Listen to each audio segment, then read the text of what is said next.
We can make it one. Just said my feeling wasn't serious. And now I'll do the introduction if I can find it. Oh boy. Oh boy. Happy to have you here though, Shai. Let's see. Okay. Welcome to Slow and Steady, the podcast where you get to follow along as we build products in public.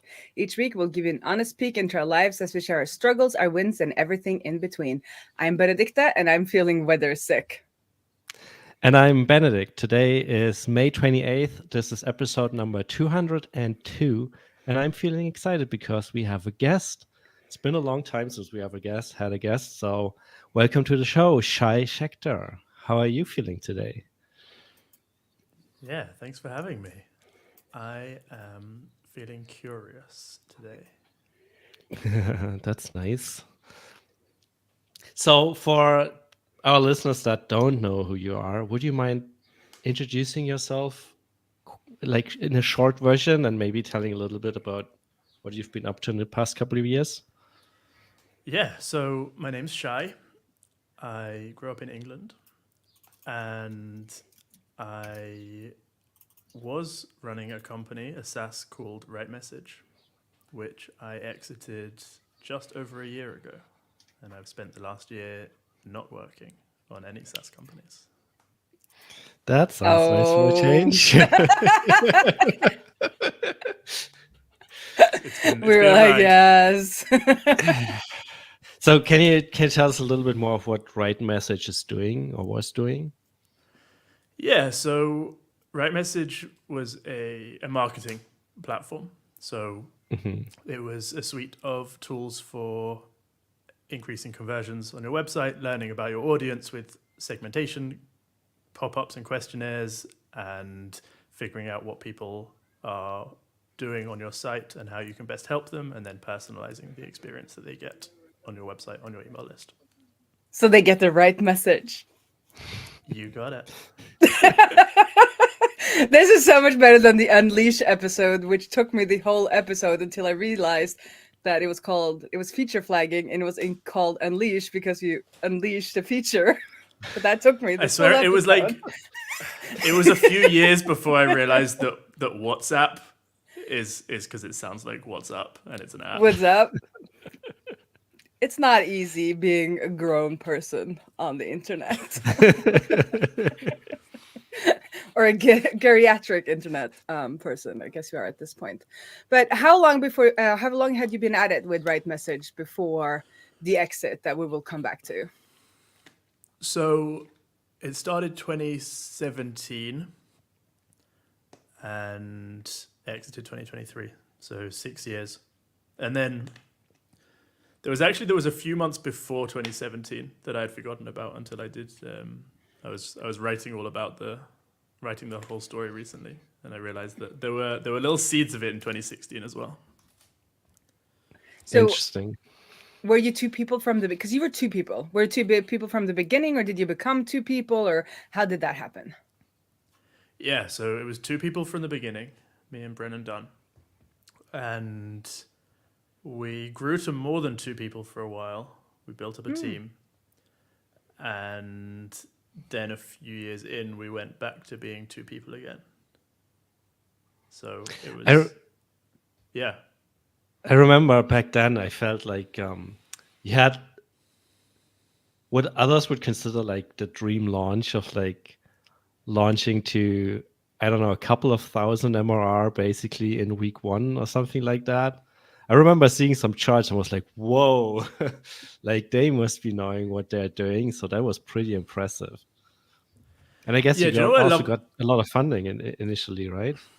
Yeah. So the thing I love about the RightMessage story, which I love it more now that I'm looking at it from the outside, is like it's there's so much that you can learn from it, because like it's such a cautionary tale of what happens when you think things are going better than they are. There's like there's just this, like you say, it was more than a couple thousand. It was, so pre-launch and launch week together was about $75,000. That's a lot of money. Yeah. um, and like you say, that's just dream amazing situation. But there are buts to that. Like it wasn't all plain sailing from there. And I think we told some of that story along the way as well.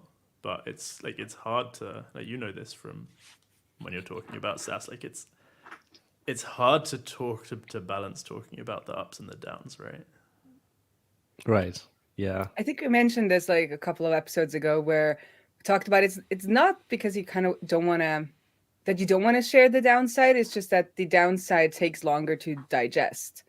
So when you've digested it, you're kind of done with it and you forget about talking about it, if that makes sense. Like when you're having success at it, it's like very easy to make it into like something you can say, but like the buts or the downsides are much less clear, and it takes maybe a year until you can actually talk about it where it makes sense for other people, because otherwise it's just like going through a hard time where things are bad but you don't understand it. You need time to kind of digest it. Yeah, that's a good point. And it's hard because, like, when you're in the middle of it, you don't always know.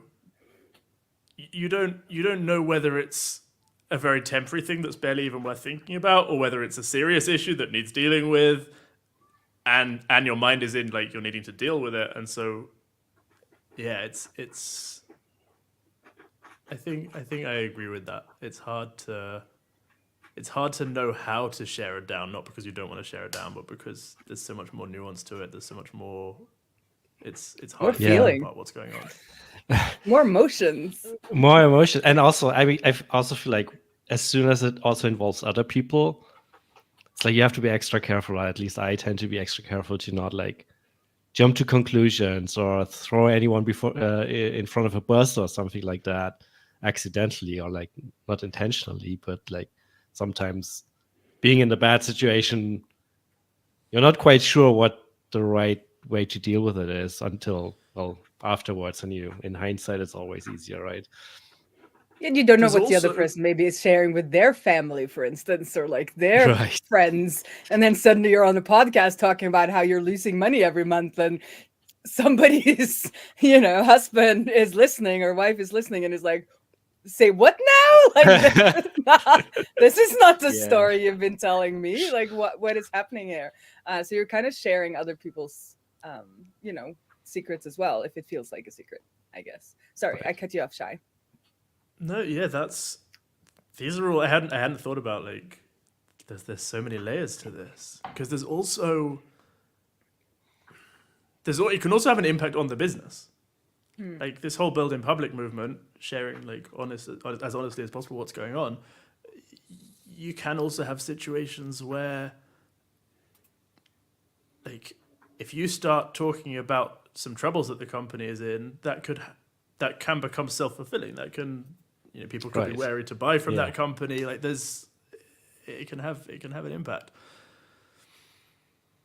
But what were some of the buts? Now that we're looking back, what were some of the buts of an amazing launch? The buts, and I want to make very clear here as well. This isn't. I'm only talking about it because I'm out now. This is all stuff that, like, me and Brennan had talked about, the fact that we were open to talking about this stuff during and after. So Yeah. I'm not. Yeah, this We're isn't not- like I'm out and now I'm dishing all the dirty secrets about this company that's still trying. Well, that's why we're having you on. Like we thought that was going to be the conversation. Are you telling me? No, just kidding. No, but what were some of the buts? Because I do think for people who haven't been in it or haven't been around this kind of this ecosystem for long, kind of don't realize that a successful launch might not always be a great thing. So Yeah. like you can generalize some buts from that for us. I think that would be interesting for people who are like, well, our launch wasn't good enough, or, I wish I had a launch like that, or hoping to get a launch like that. Yeah. So the challenge with a big launch, we assumed that a big launch meant that we had cracked it, we had found what people want. This is the whole, there's all this thing of like, if people are telling you that they would buy your product, that's not enough. But if people are actually putting their money in, then you're onto something, right? And that's true to a point, but people putting their money in doesn't actually mean that you're building a thing that's valuable for them. It can also mean that you're very good at marketing the promise of what they might get. It doesn't mean that you've found what they actually need yet. And so that's largely what was happening here. There was a lot of hype about the product. There was we both had existing audiences, Brennan bigger than mine, and people were excited for what we were making. All this hype had built. And so if you look at that graph from the early days, it's just up and up and up and up. And then the churn catches up, right? Those people who were all buying at launch, they wanted the launch discount, they wanted to be the first in to try it. They didn't actually need what we were making, or it wasn't translating to exactly what they needed. And so once that hype dies down, they all started canceling. And then the reality starts to kick in. It's like, oh, and we were spending by that point as well. We'd started building a team because we just saw this trajectory going up and up. And we're like, let's capitalize on this. Let's get the team. Let's build bigger and faster. And then it didn't. And then it started to level out. Right. What did people say though? Did they just churn quietly, or was there like a backlash? I have not followed this story, as closely. Were there like people like it wasn't like what you promised, or was it more like, oh, we didn't need it, or? It was kind of we didn't need it. It was like, this is cool, but it's not. I feel like it's for bigger companies. Like there's lower hanging fruit for us to deal with first. It was that kind of thing. No one was. Yeah, there was a lot of this product is really good. We really like using it, but it's just it wasn't actually connecting to something that they needed, that they were willing to invest time in. It was kind of a new-ish. We were very much on the we were selling the fact that if you personalize your marketing, you will sell more. And people were not until that point personalizing their marketing at all. So this wasn't they were switching from another product. They were switching from nothing. Like this was almost a new product category for them, and that's a very hard sell because they end up. That's an extra thing on their plate that wasn't on their plate before. Because they would then need to change their habits and their kind of internal messaging. Yeah, and so there were some companies that were able to see really good results, and they stuck with it, and they've stayed for years and years, and they're loving it. There are some companies who have kind of a person dedicated to that, and that works really well for them. But it was, there was a lot of cancellations with we plan to be back in the future. Sounds familiar. So just because I'm curious, and it's not really on topic, but it's about right message. So which companies did it really work for? The ones that didn't churn, and you who said I used it for years, like what were some markers of those companies? Just personally interested in. A lot of it was kind of this sweet spot of size of company. It worked better for bigger companies with higher volume, but at the same time, we dabbled with it a few times, but we didn't want to be doing the enterprise, the high touch sales thing. We dabbled with it, we didn't like it. Just as a personal preference, that wasn't where we enjoyed selling. So the companies that did really well were kind of on this sweet spot of big enough that they could really see the benefit, and they could invest in getting their benefit without being so big that we had to go through several month sales cycles and the stuff that we didn't want to be dealing Yes, there was still self-service. Somebody with a credit card just signed up and got started. Because I think a lot of people we talk to in this space think they're gonna get away with not doing enterprise sales, and then at some point they realize that they'll need to do enterprise sales, and it's a hard transition, or you got to either say no or you got to do it. It's a very hard thing to do halfway. I think the biggest the thing is interpret. to get really clear about what, like, which one of those ways of selling do you like, and which one of those ways of selling does this particular product need? And yeah, I think for us They better it was the overlap, right? mismatches. Yeah, exactly. Yeah, and I think maybe a lot of you don't if you're new to the game, these are things you usually don't think about. It's like, oh, I have an ID, I think it fits, like we see demand, and then you don't think about the, oh, what if we're successful, or what if this is for bigger companies? Like that is a totally different way of running a company, and that was not maybe what you wanted, which is fair, but it's something that I think we often forget to think about on the onset. Like, what kind of company will this ID need, or and can we get away with doing it in a different way? So yeah, Yeah, but but anyway. I guess it's also something that you only learn by doing, right? I mean, unless you're super good at all of this and like have a lot of experience and can spot these things ahead of time, I feel like most of the time you start working on a product and releasing a product with a hypothesis that Mhm. doesn't necessarily survive first contact with the market, right? And then over time you realize, oh, actually, like the target audience that we thought is our target audience isn't our target audience, and this is well better suited for someone else. And then yeah, eventually you maybe realize that, oh, enterprise sales is what we should be doing. So I wish there was a secret formula, but I'm not sure there is one. I guess most Yeah. most business to business software that is quite expensive to run needs large customers at some point. Yes, But maybe not. true. Maybe I'm wrong. Maybe I'm wrong. It looks like the Banner Bear and now Robot Rabbit is still not doing um, any enterprise See, sales. maybe there is some categories where you don't need it.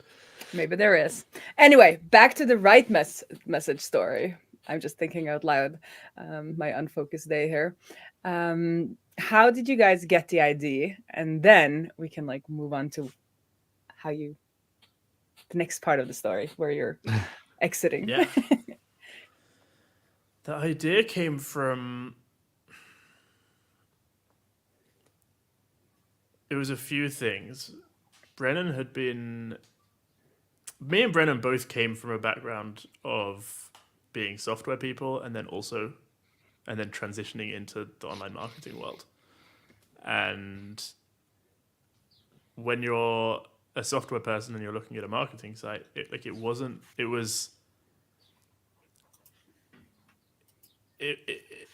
the idea of having your marketing site be a little bit dynamic and change based on who was visiting it wasn't this huge groundbreaking idea. Like for a programmer, a website is a website. Like it's the same technology that powers Facebook, that powers a landing page.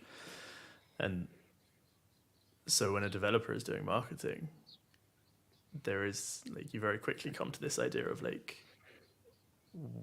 why are we pitching joining our email list to people who have already joined the email list, for example? Like, all the technology is there to know that they've already joined your email list. So why don't we use that real estate on the screen to promote something that's more useful for both parties? And so Brennan and I had been doing that kind of thing on some of the sites he was working on, and I was at a business retreat with him in Bangkok, and we started talking about the idea of taking that and like making it, SaaSifying it, making it so that all the marketers who are looking at that and being like, oh, how do you, like, I want to do that on my site. And we'd be like, okay, we can code that for you. Like that kind of becomes this like consulting freelance project that you can do for them. But what if there was a platform where people could set this up for themselves? And the beginning of it was, we kind of said, like, I was adamant that I wasn't going back into SaaS. I was very happy in the consulting business that I was running at the time. But there was just enough excitement around the idea that we were like, yeah, we gotta, like, if we don't, someone else will, and actually this could be kind of fun. So the hype was So- already building back then, I guess. Even it was Yeah. just between two of you. That's the thing. It was between two of us, but there was a very build in public vibe to it. So it was it was everyone. I was going back through the old tweets the other day, all the kind of the very early seeds where we started talking about this stuff, and people were excited and people were eager to have it and to use it, and so we ended up. We at the very beginning, when we were resistant to starting a SaaS, we said we were only going to start building if we got $10,000 of pre-orders, and we got $10,000 of pre-orders, and that was when we started writing code. Nice. So it sounds like you did everything by the book, more or less, right? Get an idea, validate the market, right? Have an get amazing pre-orders, launch. make sure they don't just say they want to buy, but they actually buy. Yep. And then We build the then hype, we launch. effectively wrote the next chapter of the book that hadn't been written yet, which was right. after people put their money down, that doesn't mean you have product market fit. That means they're excited Right. about the potential of solving the problem you're talking about. Right. So when did So it fast- stop being Yeah, fun? I was about to ask the same Oh, thing. sorry. When did it stop being Go ahead. fun? When did it stop being fun? So there was a period a few years in where it was kind of plateauing, but there's a period in the middle of the 6 years where it was plateauing, but we were so okay with that because we were both going through just like personal stuff at the time, and having this SaaS that was more or less passive. Like when we didn't have the headspace to work on it. Brennan was having a baby and moving across the Atlantic. I was going through a divorce, so like having this business that when we didn't have the headspace to be in it, that it was still paying us money was just amazing. So like that time in the business wasn't that fun, but it was like it was so beneficial. I'm so grateful that we had it. And after that, like when everything had calmed down in our personal lives, and then the business was still not that fun, that was when like I think a lot of the fun at the beginning had been because it was growing. And this is when people ask me how important it is to be working on a project, like in a problem space that you're really passionate about. I think where I land on that now is it's not that important at all while you've got solid growth. If what you're trying to do is build, like let's say MRR is your goal, I don't think it's that simple, but let's say MRR is your goal. Whilst everything is going well, I don't think it's very important that you're super passionate about what you're solving. However, there will be times, it's not unheard of, it's not unlikely for there to be times when things are not going so well. And when they're not going so well, it's being passionate, it's really caring about what you're doing that's going to get you through those times. And that's why it's important. Yeah, So you're saying true. you found that you were not that passionate about customized messaging?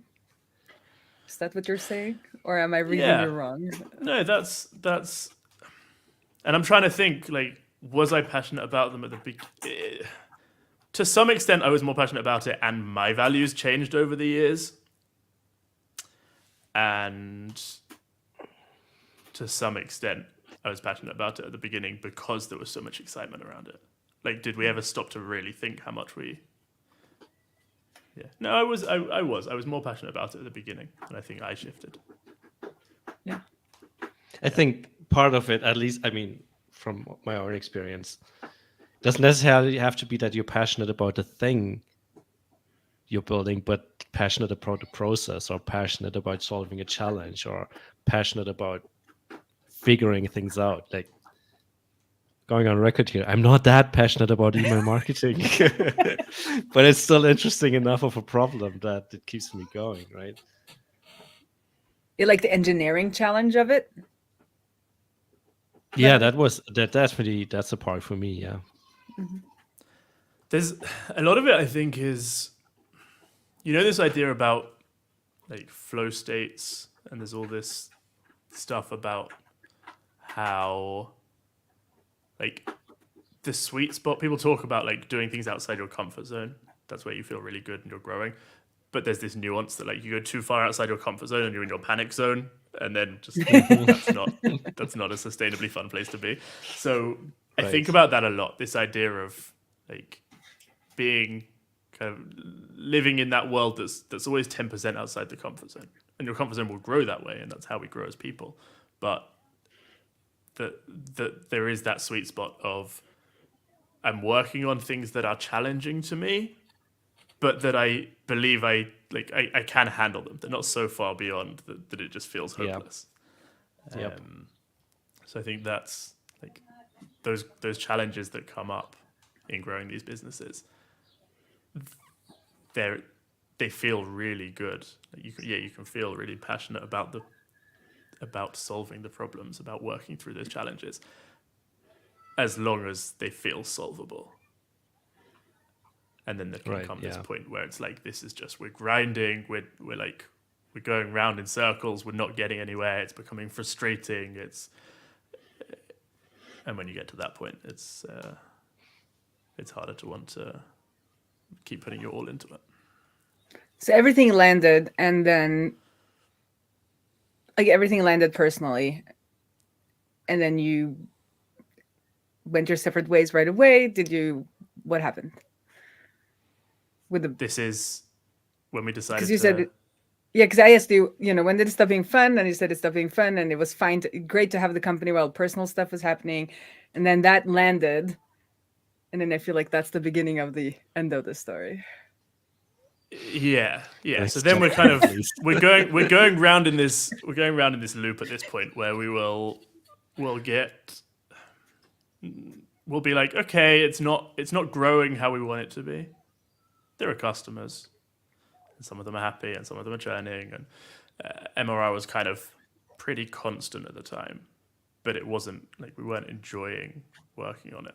It was we were trying to get it past this plateau, and we would kind of regroup and be like, okay, here's a new thing we can try, this little mini pivot or this new marketing strategy, or like, here's what we're going to try and do next. And we'd work on that. We'd get excited and we'd work on that for a while. And then when we still didn't see the growth that we were looking for, we'd get kind of demoralized and frustrated by it. Maybe we'd stop working so much on it. We'd go off and do our own things for a bit. And then we'd be like, oh, we're not. Like, what are we going to do with Right Message? We need to get it growing. And we'd regroup and we'd find something else and we'd get excited and we'd try that. And we'd go around in circles like that for a while. And it just got to the point of like, this isn't. I came to the realization that it was not, like, it just wasn't fulfilling for me. And I didn't get the sense that once I kind of knew I was putting it off for a long time as well. Like I once I was willing to be aware of the fact that I was not content with my work situation, I knew that I'd actually felt that way for a while. But it had been so much easier to just ignore that. I hadn't been ready to face that reality yet. And so, like, consciously I was telling people and myself that, yeah, work's fine. It's going well. Like, and the trigger moment was I was reading a book called The 6 Pillars of Self-Esteem by Nathaniel Branden. He's like the the self-esteem guy, and chapter 1 is about like the first pillar of self-esteem is being, I think it's called living consciously. It's the idea of like being real about the current situation that you are in. If you're burying your head in the sand about something, if there's something that you're not being honest with yourself about in the current realities of your life, that's going to impact you. It's going to impact you in negative ways. And reading, like, I just had this, like, there was this, like, screaming foghorn inside me that, like, I didn't want to face at first. It's like, right message, right message, right message. Like, that's the thing that you are not facing in your life at the moment. And that was the point that I was ready to face it. Right. Yeah, this like internal battle of like, and a lot of it is this is a default pattern of mine that I have worked on a lot since. But this idea of like not wanting to face like any negative stuff, like it's much easier to just like you suppress that, and it's like everything's fine. I don't have negative emotions. I don't know what you're talking about. Like, I'm so happy. That was the pattern I grew up with. Like, you know, get rid of the negative emotions. Everything's fine. But not to be super stereotypical, but I am gonna be though. Isn't that like a very British way of dealing with your emotions? Yes, I don't think it's just limited to British people. I know. Sorry, didn't mean to interrupt. But there's something about like the politeness or like the, I don't know. There's this like pattern where you're supposed to like speak in a manner and talk in a certain way about things that don't always kind of loans itself to like being honest about your feelings. I do see it more. I think you see it more in Western cultures than Eastern, and I think you see it more in Britain than in other than in many other Western cultures. And then you know, there's going to be family-specific cultures that come into it.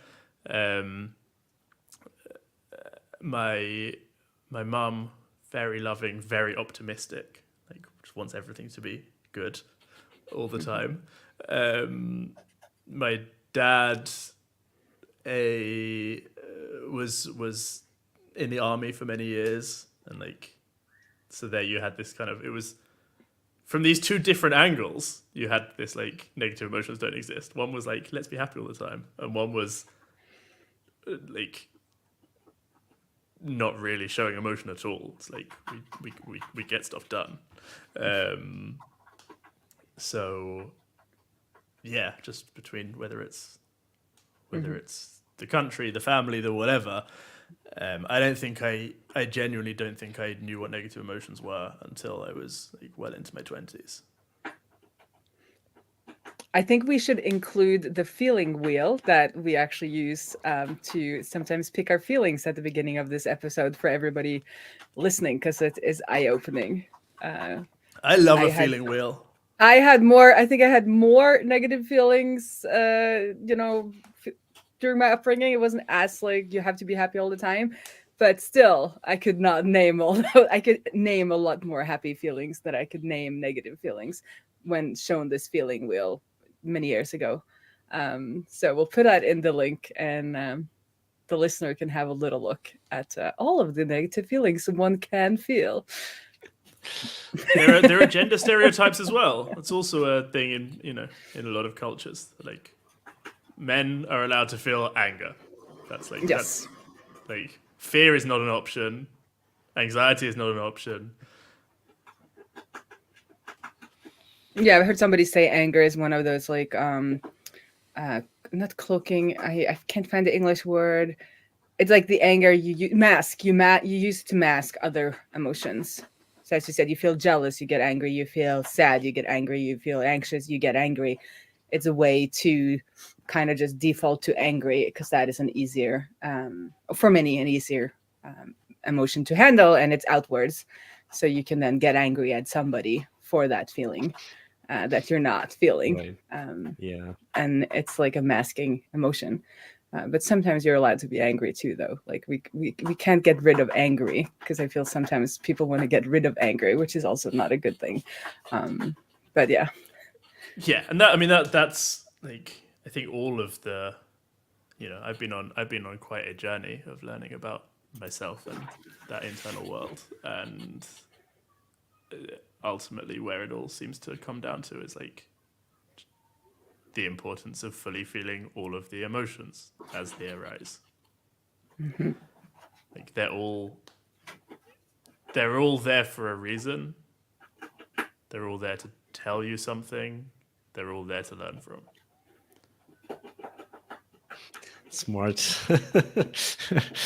This might And be then the quote there's of the quote of the podcast. And then I'll say sometimes there are periods of your life where you just don't have the time to feel all of the emotions, because otherwise you wouldn't get anything done, which is not a good thing, but it's a fact sometimes. right. I have a scheduled crash this summer, for instance. We'll see how that goes. But anyway, so you read this book. What year are we now in? We are in. We're at the end of 2022, beginning of 2023. Yeah, we're at the beginning of 2023. I think that's when So we was met. that Is that when we met at MicroConf? Was that 2023? No, that was 2022. No, it must be earlier. Because it was right at the end of the pandemic. New York was open that week, because I had a 24 hours in New York. Okay. Must have been 2022 then, maybe, or 2023. Anyway, for the listener, I met Shai at an improv workshop at MicroConf, and afterwards we laid on the floor when everybody came home from their whiskey tour or their beer tour, and that is how I know Shai. But I think that was around that time. Anyway, so you were in 2022, 2023, you read the book. I think that would have been April 2022. Yeah, and then that this sounds came, right. I think that's right. And then, Yeah. Beginning of 2023, I had this realization of like, okay, I'm not enjoying this. I haven't been enjoying it or feeling fulfilled for it by it for a while, and did like a quick sanity check. Spoke to a friend, like walked through where I was at with it. Which even that felt really good to just to get it out. This thing that this realization that I realized had been there for a while and I hadn't been facing, to then get that out already felt good. And then spoke to Brennan. was that easy to bring it up once you realized it, or did it take you a while to muster up the courage to talk to Brennan about that? I didn't find it easy, but that's part of the same thing. If you grow up scared of negative emotions, then Right. being in a situation that could cause to stay away from. So yeah, it wasn't easy, but I knew it needed to be done. And he was relieved. He's like, yeah, I've been feeling that way too. So it was good to chat it out. And then came like, okay, so what do we do? What did you do? Or like maybe before, what did you do? What were the options? I guess. Yeah. What did you consider? So that was the first doing? thing. Yeah. So we did. I love doing this when you have a situation like this, to just brainstorm like, what are all the options? Like even the ridiculous ones that wouldn't make any sense. Let's just get them all down, and then we can eliminate. And so the options were things like sell the company, close the company down, one person buys the other person out. I don't remember what else was there. Those were like the key ones that ended up being considered. And leave it running. That was an option. Like, don't really put time in it, but just leave it running, and let it do its thing. That one we dismissed because like it would have dwindled eventually. It still would have been. I had this very strong sense, this like deep intuitive sense that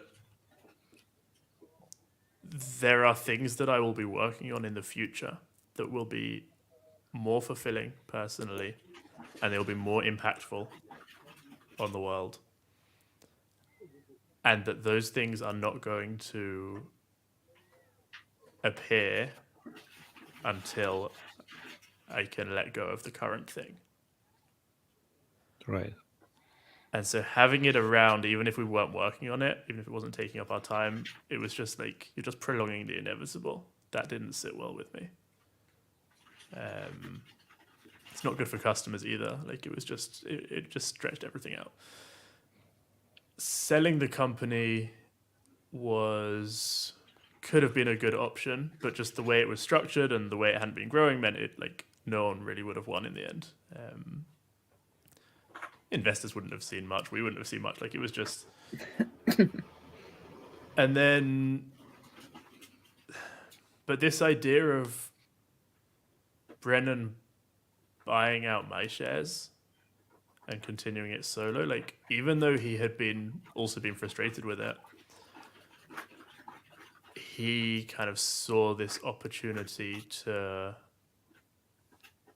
integrate it more into his other business that he was running, and like he liked the challenge of seeing if he could get it growing again by bringing it in with those, and then customers would get to have it still running, and so we started going down that option. Worked for both of us, and we're like, yeah, let's try and do that. Because Brendan's other business or side business, or I don't know how it is now, was like helping people segment their like he doesn't he had like a segmenting or like email segmenting course and consultancy, or am I remembering incorrectly? Yeah, so that some of that came after as well. Some of that was more recent. Okay, yeah, so but it seems like he's more into the space. Like he enjoys the space in its I would say entirety. Yes, he had a newsletter that was all about growing email lists, and in that world for sure. Yeah, and it was hard to like. He would use that audience to try and get people into Right Message, but I think he always felt a little bit. It's hard to like keep those businesses separate, but also have them try and like help get people from one to the other. It's messy. Yeah. So you sold your shares to Brennan and then left the company. How did that feel? Like, was it like a relief to be rid of it, or did like regret set in a day after, or how did that go? There was never any regret. The main thing I noticed afterwards, like it was kind of weird to think like, oh, that's not like I'm not running that company anymore. It was that took getting used to, but there was never any doubt in my mind that it was the right thing for me to do. That's good. And that made the whole thing, yeah. Even like someone asked me afterwards, or during while we were in the process of selling of doing the buyout, and afterwards, people were asking me like, "What if it got really mega successful now after you leave? Like, how would you feel?" And I'm just like, I'd be so okay with it. Like, it's the right. I was just, and I'm often quite indecisive as a person with certain things, but I think that's just a sign that it's not like. With this, there was just no indecision. It was like, this is the right thing for me to do. And so if it gets mega successful, awesome. People will benefit from that. And like, but that's like, what else can we do ever in these journeys apart from like, if you have an intuition of what to do, you follow that, you see where it goes. Like, that's the path that we're meant to be on. So back to the sale though. How's that structured? Was that a hard thing to land on? It was, fortunately, like it was so straightforward. Once we decided that's what we were going to do, like it was a comically easy process. and I don't know that that's everyone's experience, but we just we got in touch with a broker, like someone that we knew at one of the SaaS brokers. He gave us a valuation of the company, and he gave us a recommendation for how you take that valuation and turn it into a buyout amount, because you adjust it slightly for, like, if you were selling it through the broker, then there'd be broker fees, and so like you do a discount for those, and you do a discount for it being an all cash purchase instead of shares, and that gives you your buyout price. And so we did that. He gave us our valuation or a range, and told us how to turn it into a buyout price, and we were both happy with that number or that range. And so there is this. I looked the other day. There is a 9-message WhatsApp conversation between me and Brennan, where we like negotiated the specifics of like where we were going to be within that range, and how like what the payment terms would be. Like, it's not going to, whether we do it all up front or like monthly payments or whatever. It was 9 messages back and forth before we had everything agreed, and then we sent that to the lawyer, and the lawyer put together the documents, and like it was, like I say, like comically easy, considering how challenging these things could be. But I think that's all. I think that's because we were both happy with the number. Like that's where your challenges, right? So yeah, it all that worked very well, and within like a couple of weeks, it was all done. Nice. Probably also helps to be like on good terms, right? I mean, if things get ugly, like, or like if there's like tension between the co-founders before that, and then I mean, we've seen some companies of friends go through this in the past, where it didn't come, a pretty long process and a lot of mud thrown around, and like everyone trying to screw everyone else over, and it doesn't sound like that happened with you guys. Yeah, that's for sure. And that reminds me of like when we were first starting the company. I remember we were having these discussions about how do we split the equity, whether we do 50-50. And I remember we were reading and getting advice and like seeing all this stuff about how you can't do 50-50 between two people, because if there's a disagreement, like there's no one to make the final decision, and then that doesn't work. And we looked at like, do you make it 51-49? Do you have someone who gets to like, do you have a third board member who can settle disputes if the two can't agree?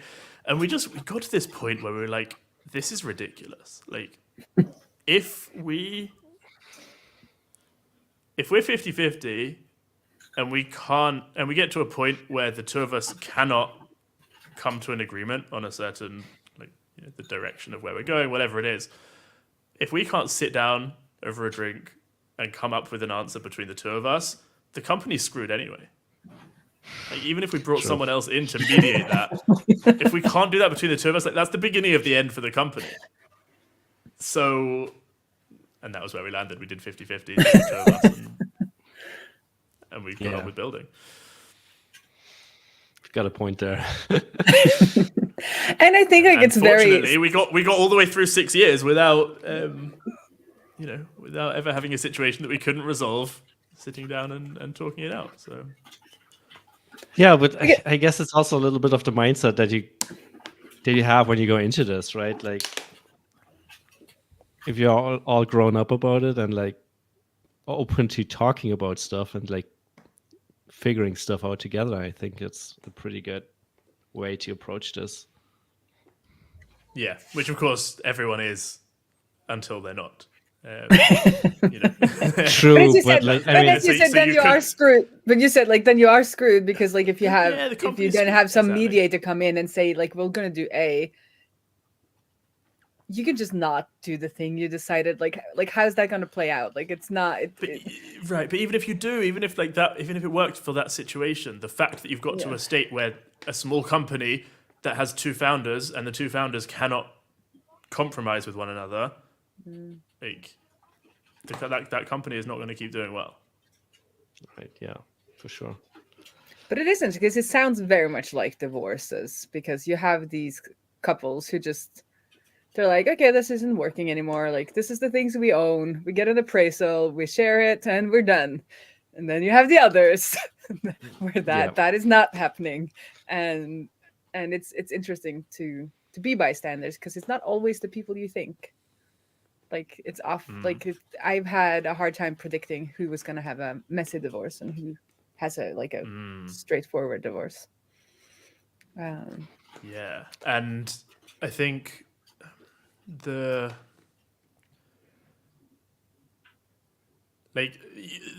got to be sensible with these things in the sense that, like,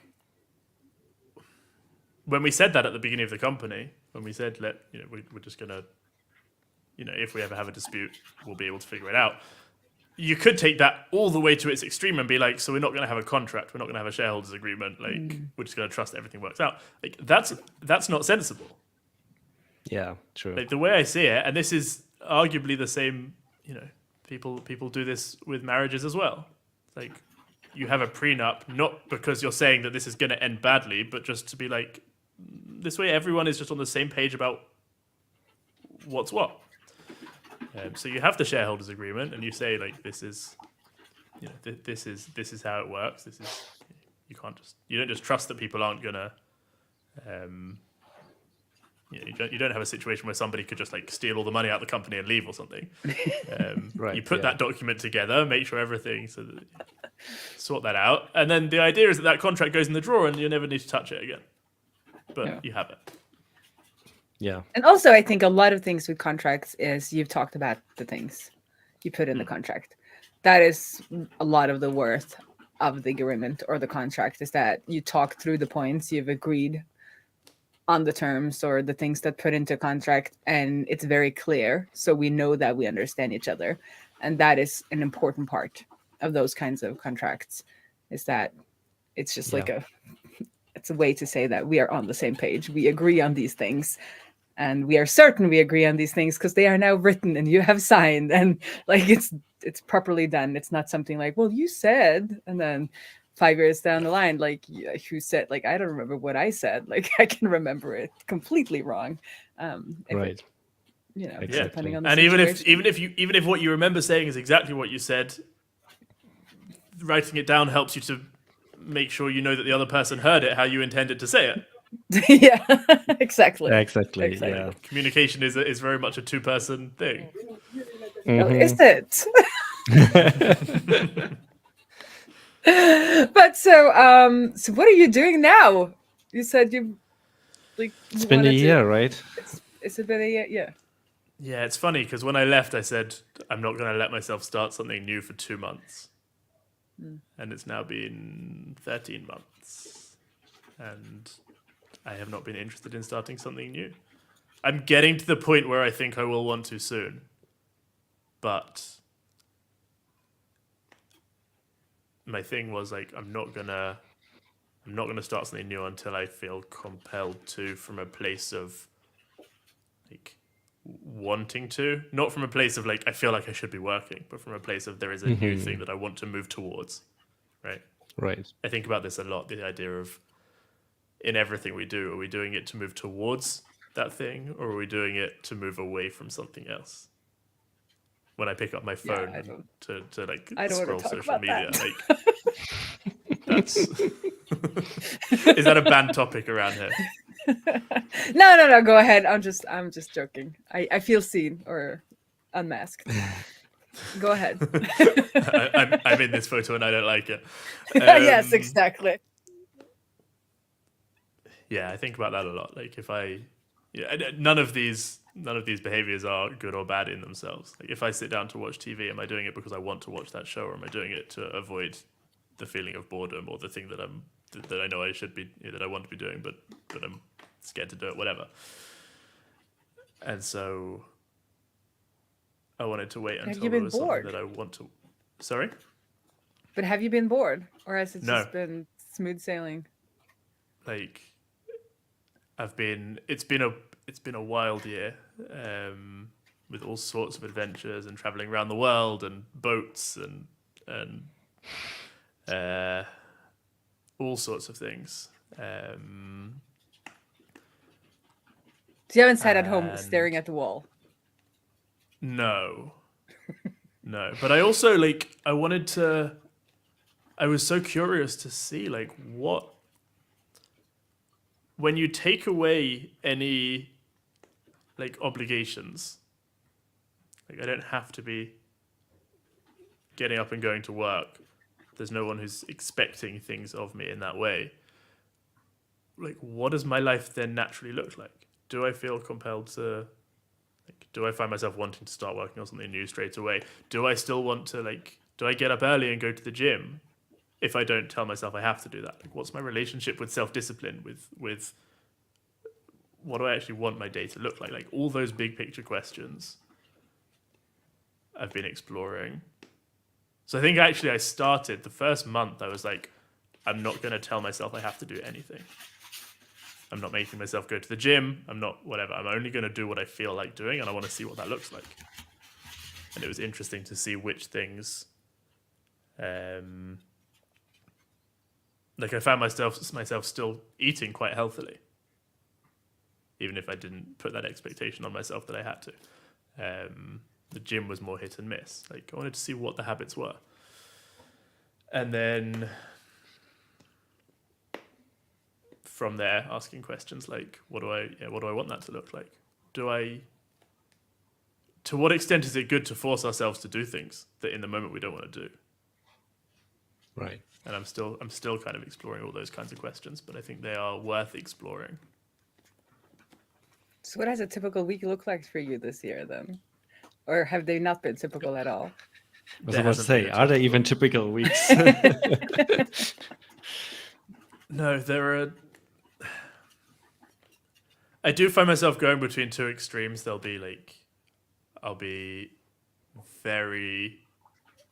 find myself in a country where I'm being very extroverted, socializing all the time, and then that'll get to a point where I'm like, I'm so done with that, and then I'll go and like lock myself away in a like a cottage in the countryside for a few weeks and just like, chill. But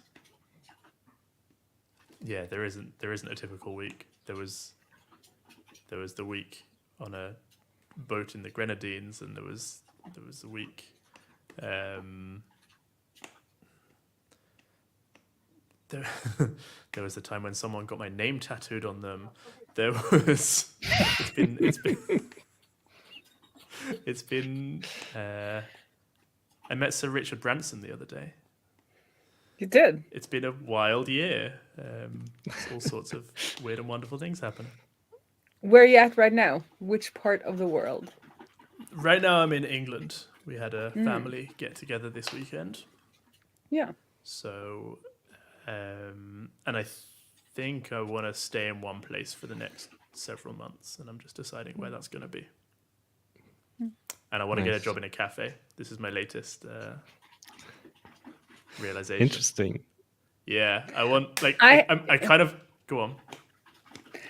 No, I have a friend who's actually one of my earlier business mentors, and I'm in her program where we meet on Mondays to like plan our week, and then we meet on Fridays to kind of evaluate the week. And she's always dreamed of being a librarian, and she lives on the west coast of Norway, and a librarian position came up, and she was like I have to do this, like I need to do this.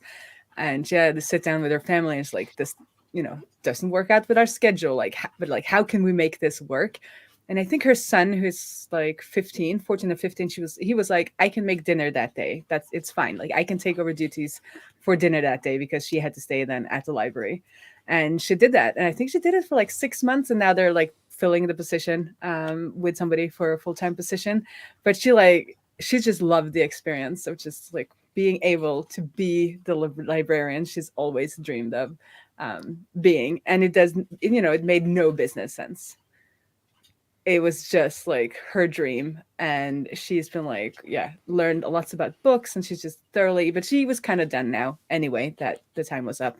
But it was just like it just reminded me when you said like work in a cafe. It's like the similar thing. Like it doesn't make business sense, but it's just something you wanted to do for so long. Why not go do it when you have the opportunity?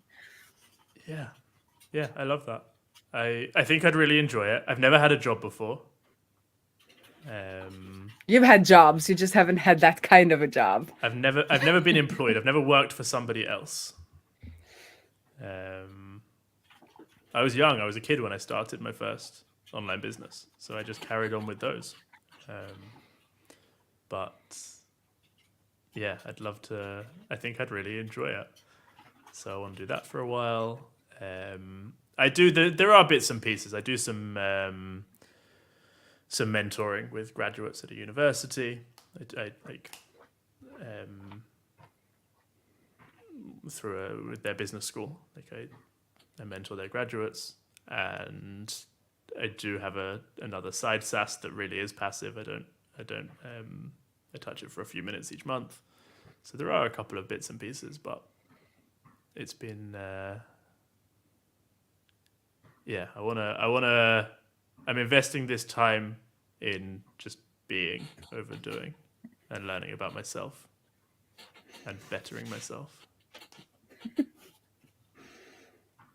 So And that no sounds like identity this- crisis. This is a bit like, did you have no identity crisis when you left? Oh, I've had all the existential doubts. Like Okay, thank you.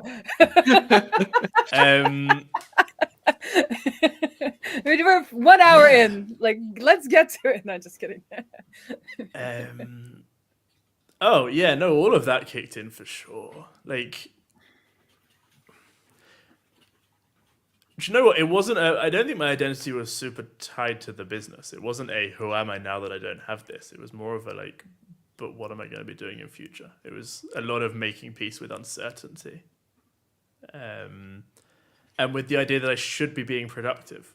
That was a really interesting one to question. Like this core belief. And basically, I'm learning a lot about. I'm discovering a lot of core beliefs. By getting rid of everything out of your life, you start to notice, like, why don't I feel okay in that situation? Like, from the app, that this is a pretty great life.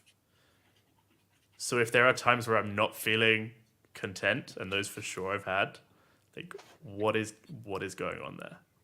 And it's all these core beliefs of like, I should be being productive. I should be making something more of myself. If I'm not working, then I'm doing something wrong. Like, it's not okay to just relax for a longer period of time.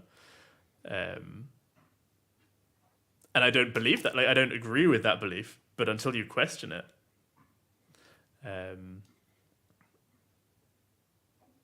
and the money thing has been really interesting as well. The way the payment was structured, I was given. I got some up front, and then some of it was paid monthly. And the monthly payment was like roughly the same as the salary that I was taking from it before. And so for this period of time, from last April, it was 14 months of payments. So I think next month will be the final one of those. And psychologically, that has been... So like, if you had asked me at the beginning, let's say it was like, you can have the same amount of money, would you like it all in one go, or would you like it spread over months? Like, the rationalist in me would be like, obviously I'll take it all in one go. Like, there's no benefit to having someone pay it to you periodically. But actually, psychologically, it's felt like I've still had an income. And that's felt very comforting. It's like, okay, I'm just spending from the money that's coming in each month. And that's going to shift next month to being, I'm dipping into my savings. And nothing is actually changing. Like, that was already my savings. They were just being drip fed to me. Right. But it feels very different. So there's been part of me now that's like stressing out about spending that money afterwards. So like those kind of things are really interesting to look at as well. Yeah, bank account going down is never fun. Keeping it flat. But like growing, I could that's set nicer. up the same situation. I could Yeah. just like set up an automation to move some money each month into like from one account to the other, and then I'll feel like I'm still earning it the same as before. Yeah, right. And it's crazy Yeah, that would, could just work, right? yeah, or sort out the crap in our heads that tells us these ridiculous things to begin with. Either way. I actually, it reminded me when you talked about being productive, because I caught my dad while we were on vacation, because my daughter was drawing and then she stopped the drawing in mid drawing and she turned a page, and my dad was like, "You have to finish that," and I was like, "No, she doesn't." Like, there's like, I mean, she's 8 or no, she's 9. I was like, "There's no, like, this is not an assignment." Like, we were at a cafe, she's drawing for enjoyment. I mean, she can't like waste the resources, but she wasn't wasting. She was just like, I was like, "No, she doesn't," and he like looked at me like I was crazy, because I was like, "No, she doesn't," because I had to, like, before, I probably, like, if it wasn't my child, I probably wouldn't have thought about it, but since it was my child and he's the grandfather, I was like, I need to actually let her know that is not, or I don't agree with that sentiment, that you have to complete everything you start, because that is extremely stressful. And those will but stick for life. Yes, Like, and it's obviously stuck with him, and I was like, nope, we're not having this. We are not passing this down onto the next generation as well. Yeah. Yeah, because I'm like, I can sit at my cabin and watch the boats go by and do nothing, and it's one of my favorite endeavors.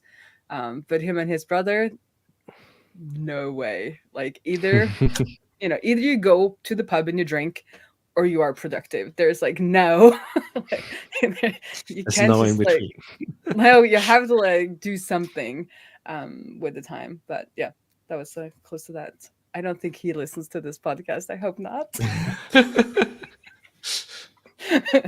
But anyway, I thought about that when you said that, because yeah, I think they like the creative, being able to be creative without expectations is something that is lost in, not just for us grown-ups, but also more and more for the kids, where it's like it has to like become a finished something for it to be of value, which I don't agree with. Yeah. So I guess this is a good place to end this episode, maybe. Maybe. Do you have any book recommendations since you've been on this like path? We had the 4. What did you call it? 6 pillars of self-esteem. 6 pillars of self-esteem. I mean, I guess I recommend it because it helped me with this major transformative shift in my life. I didn't enjoy reading it. It was one of those books that like it was beneficial. I got something from it, but it wasn't like a page turner that I was really enjoying the book. It was kind of like I read one chapter and then I'm like, I do not want to continue, but I'll read again tomorrow. I knew it was good for me, but I didn't love reading it. Other books, I mean, I have. You can put it in the show links. I have a Goodreads with every book I've read. But because I remember when I think that was the microconf we were at, that Dr. Walling talked about the like what happens to a lot of founders after an exit, and how there is often identity crisis and some people rushing into new endeavors when they don't really need to, and even depression. And I think the talk is online, but I find that super enlightening because, for a lot of people, the exit is the holy grail, and you get to it, and then you're like, wow, what? Like, who am I? What is my life? What am I gonna do? All of those things become a much larger shift than people imagine. So thank you for being honest with us. I've definitely come to a place of like, I think I used to see it as like work is your default place that you like. That's the core thing in your day, right? And then you fit the other things around it. I'm definitely questioning that idea more. So yeah, for whether so a lot of the books on my reading list are less about like, the specifics of leaving companies. I don't think there's anything on there in that space, but it's all more about like the stuff that goes on in our heads. That's what I'm really interested in our heads and our hearts, like our internal world that just create like. I see there being so much more leverage there. Like, if you can spend an hour working on yourself or an hour working on a thing on the outside, like that time spent looking inwards is so much more valuable because that shifts how we see everything on the outside anyway. Okay. Good I feel note like to that end. was a good note to end on. Thanks Thank a you lot for sharing, and sharing all the details and emotional aspects of everything. and if people want to Thank you learn for more having me. about you and what you're not up to these days, where should they go find you? I suspect, by the way, if I had to guess, the thing that I end up working on next will be something around this inner world stuff. Maybe even helping entrepreneurs with that kind of world. So the best place to find me is either Twitter, Shai SC, SHAISC, or my newsletter, shai.io. That homepage actually isn't set up right now, but I'm gonna. I've been meaning to do something with it, so it will be set up by the time. When does this go live? 2 days. Thursday. The clock's on. Clock's In a on. way, it's already Alright, live I'll on make it YouTube. work. So Yeah, it's already live on YouTube. We'll put it in the description. Yeah, perfect. Shai.io. Yeah. I'll quickly get that awesome. hooked up to the newsletter. Yeah. Cool. And we'll see everyone around, or we'll see you around the interwebs. Yep. Yeah. Bye. Thanks for having me. And then we wave awkwardly and we end the stream and we can keep talking.